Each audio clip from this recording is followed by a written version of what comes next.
everybody. It's Bourbon. And tonight, Very special episode. Come over here and join me for the intro, Rita. We're going to be like that. I don't know if you heard my wife mocking me in the background. While I'm over here working hard, she's over there relaxing, ironing. Can you believe it? On a Friday night. All right, now, this is going to be a shorter episode. Big shout out to Anthony Q. That's not his full last name. We just do Anthony Q. That's the first letter. I don't want to mispronounce it. Stop with your ironing noises, Rita. Thank you, Anthony, for sending me this bottle. It's a highly sought after bottle that may remind you of candy and distrust.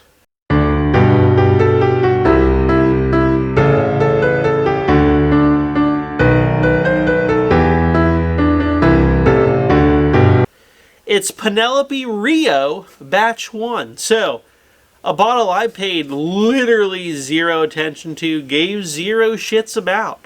Because, in general, I dislike Penelope. I think it's overpriced, young garbage. Except, some of their wine finish ones are pretty good. The only one that I would spend my hard-earned cash on is the Tokai Finish Rye, which I have a sample of right here, sent to me by Penelope. So, look, I know I'm late to the game on the Rio reviews, but as someone who's an Amburana hater, and don't really care for too many honey barrels either. I know. I like honey by itself, just not in my whiskey. I don't know what it is about it. This one sounded like complete trash to me. It did. It doesn't sound good. Amburana, don't like it. Tried Starlight. I've tried another one too. Just isn't for me. Amburana is kind of a love it or hate it type of finish. If you love it, great. That's not for me. So, anyway, so I gave no interest to Penelope Rio here because of that. He did type out the label here. Real nice. Thank you, Anthony, again, for the sample, sir. I don't know what proof this is. Probably not high. I'm going to be honest with you. Didn't even bother to look it up. That's how much we're giving to this review here. But if you want to know a non-Amburana lover's take and a non-honey barrel lover's take on this Penelope Rio, you're about to get it tonight, so buckle the hell up for safety. All right? And if you didn't know, Penelope Rio is Amburana and honey barrel finished. So it's like two wrongs. Do they make a right? Probably not. Let's give it a nosing here. In the gold Glencairn for all the help it can get.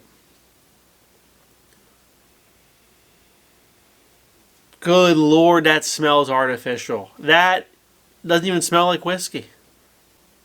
I spilled some of it on myself. Splashed on me. It smells like the worst stale Cinnabon you could imagine.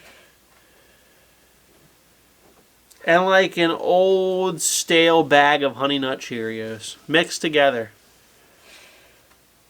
It's got a weird youthful note in the middle. Gosh, it smells like a weird liqueur. Not like a whiskey or bourbon of any kind. There's like the overwhelming scent of like raw corn in the middle too. Like, I don't know why you'd want that.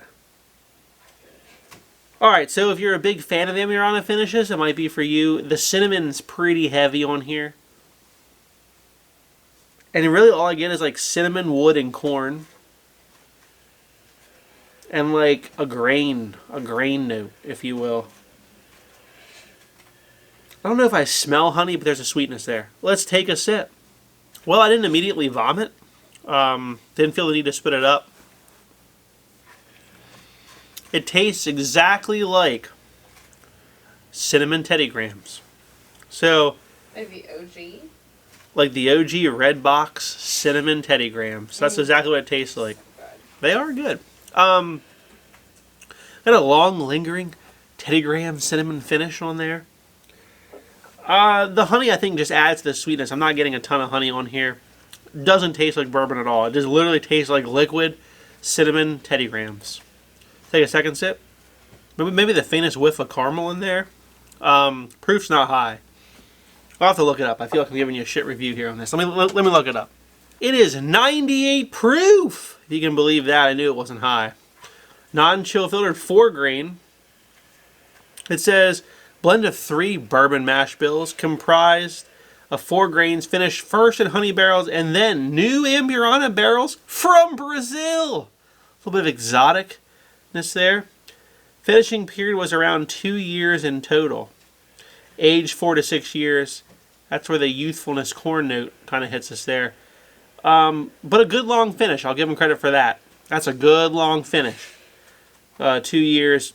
And really the finish, while good, overpowers everything else about it.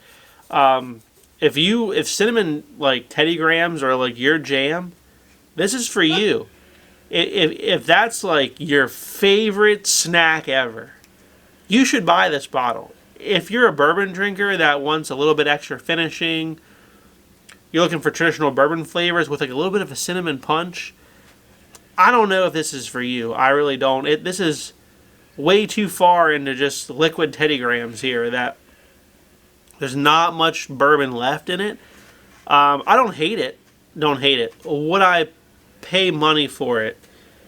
Probably not. If I saw it on the shelf, would I buy it? Probably not. Probably not. The only reason I would buy it is there's idiots out there paying good money for it.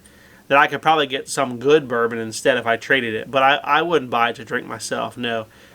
It's just not a flavor. Well, first off, I love cinnamon Teddy Grahams. I'll put it out there.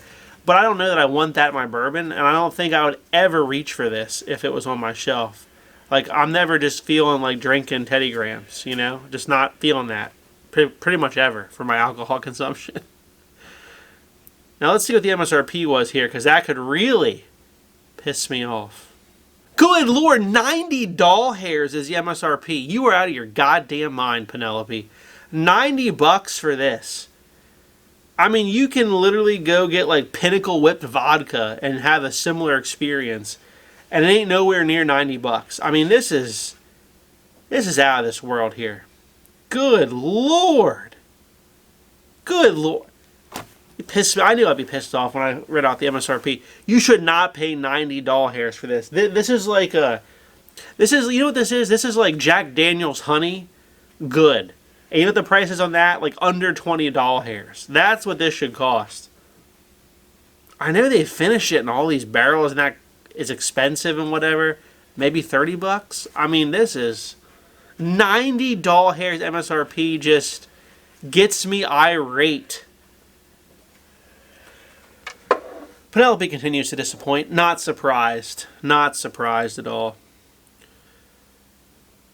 This is probably right up Brandon's alley from Gentleman and Whiskey. So, Brandon, I got a little bit of a sample here for you if you want to try this, because I bet you're going to love this. He's a big Penelope fan. If you haven't watched the channel, go watch it. They just crested over the 1,000 subscribers. All right. Now, the only Penelope I think is worth buying, the Tokai Finish Rye at 107 proof. Just to wash that cinnamon shit out of my mouth. Oh, that smells good. Just like a Welch's grape juice bottle, baby.